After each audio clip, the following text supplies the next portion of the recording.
नमस्कार, आप देख रहे खबर उत्तराखंड शो और मैं आपके साथ प्रियंका मलिक। अंकिता हत्याकांड मामले में एक के बाद एक नई एंट्री सबको चौंका रही है। पहले उर्मिला सनावर ने कथित वीआईपी के नाम का खुलासा कर सबको हैरान किया। उसके बाद स्वामी दर्शन भारती की एंट्री ने सबको चौंका दिया था और अब पर्यावरणविद अनिल जोशी ने अज्ञात वीआईपी के खिलाफ मुकदमा दर्ज कर एक सवाल सबके जहन में खड़ा कर दिया है। दरअसल पद्मश्री अनिल जोशी की शिकायत पर अज्ञात वीआईपी के खिलाफ मुकदमा दर्ज होता है, जिसके बाद अंकिता हत्याकांड मामले में एक बार फिर से नया मोड़ आ जाता है, क्योंकि पिछले 3 सालों में अनिल जोशी ने आज तक अंकिता हत्याकांड को लेकर कोई भी बयान नहीं दिया था। फिर एकाएक अनिल जोशी की एंट्री और सीबीआई की संस्तुति के तुरंत बाद ही यह मुकदमा दर्ज होना अपने आप में एक बड़ा सवाल बन जाता है। और सवाल इसलिए भी क्योंकि सीएम धामी ने यह कहा है कि सीबीआई जांच अंकिता के माता पिता के कहने पर हुई है और मुकदमे के लिए तहरीर पद्मश्री अनिल जोशी से ली गई है। हालांकि पुलिस ने अपनी गलती या चूक को सुधारते हुए देर शाम अंकिता के माता पिता के उस पत्र को इस मुकदमे की विवेचना में शामिल किया, जो अंकिता के परिजनों ने मुख्यमंत्री पुष्कर सिंह धामी से मुलाकात के दौरान सीबीआई जांच की मांग को लेकर उन्हें दिया था।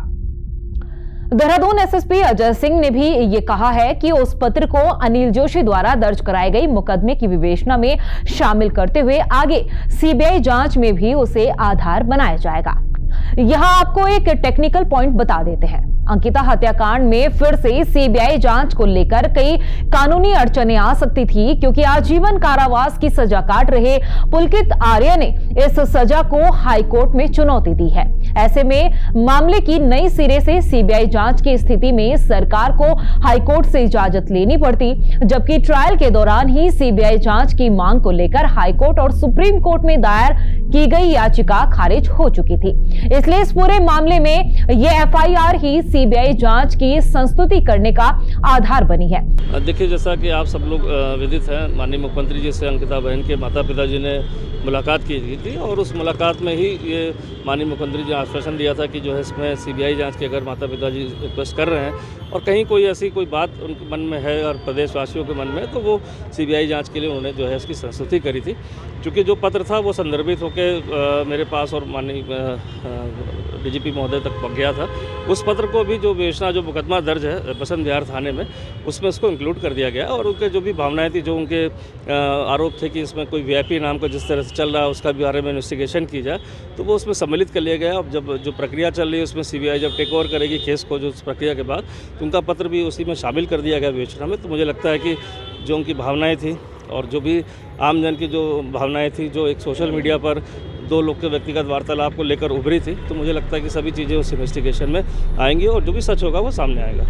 इसी के आधार पर सीबीआई जांच की संस्तुति कराने की कवायद चल रही है, लेकिन इस एफआईआर पर सवाल खड़े हो रहे हैं। सामाजिक कार्यकर्ता अजय नारायण शर्मा ने भी इस मुकदमे और अनिल जोशी की एंट्री पर आपत्ति जताते हुए इस पूरे मामले में निष्पक्ष जांच की मांग उठाई है।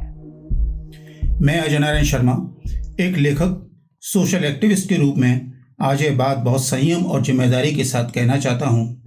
अंकिता भंडारी का मामला केवल एक आपराधिक घटना नहीं है, यह न्याय और संवैधानिक प्रक्रिया और पीड़ित के अधिकारों से जुड़ा अत्यंत संवेदनशील विषय है। हाल ही में इस प्रकरण में एक तृतीय व्यक्ति श्री अनिल जोशी द्वारा एफआईआर दर्ज कराए जाने और उसी के आधार पर जांच की दिशा तय होने के तथ्य सामने आए हैं। मेरा उद्देश्य केवल यही है कि जांच विधि के अनुरूप, पारदर्शी और पीड़ित केंद्रित हो।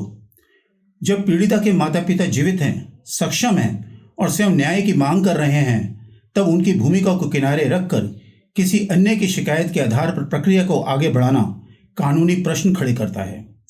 सुप्रीम कोर्ट ने बार बार कहा है कि एक ही घटना पर दूसरी एफआईआर नहीं, बल्कि फर्दर इन्वेस्टिगेशन का रास्ता अपनाया जाना चाहिए। इसी संवैधानिक सिद्धांत की रक्षा के लिए मैंने यह पत्र सीबीआई और राज्य के संवैधानिक पदों पर बैठे अधिकारियों को भेजा है। यह किसी व्यक्ति के विरुद्ध आरोप नहीं, बल्कि एक विसिल ब्लोअर के रूप में मेरा यह आग्रह है कि जांच ऐसी हो जिस पर कल कोई सवाल ना उठे, ना प्रक्रिया पर, ना निष्पक्षता पर। मेरी एक ही अपेक्षा है, न्याय पीड़ित परिवार के अधिकारों के साथ हो, जांच किसी नियंत्रित या तकनीकी जाल में ना फंसे और सच तक पहुंचने की राह पूरी तरह खुली रहे। यही कारण है मैंने यह पत्र लिखा, एक नागरिक के कर्तव्य के रूप में, ना कि किसी राजनीतिक या व्यक्तिगत उद्देश्य से। उधर इस मामले में एक भ्रम की स्थिति यह भी बनी हुई है कि ये एफआईआर अंकिता के परिजनों की तरफ से नहीं हुई।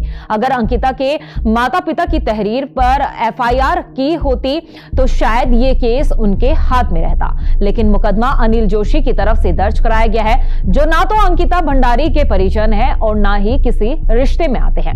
ऐसे में एक सवाल यह भी उठ रहा है कि अगर सीबीआई जांच से अनिल जोशी संतुष्ट हो जाते हैं और इस मुकदमे को वापस लेने के लिए राजी हो जाते हैं, तो क्या अंकिता के माता पिता के पत्र को आधार मानते हुए सीबीआई जांच को आगे बढ़ाया जाएगा या फिर सीबीआई जांच को उसी वक्त रोक दिया जाएगा? ये सवाल सबके जहन पे है। आपकी क्या कुछ राय है? आप हमें कमेंट बॉक्स में जरूर बता सकते हैं। धन्यवाद।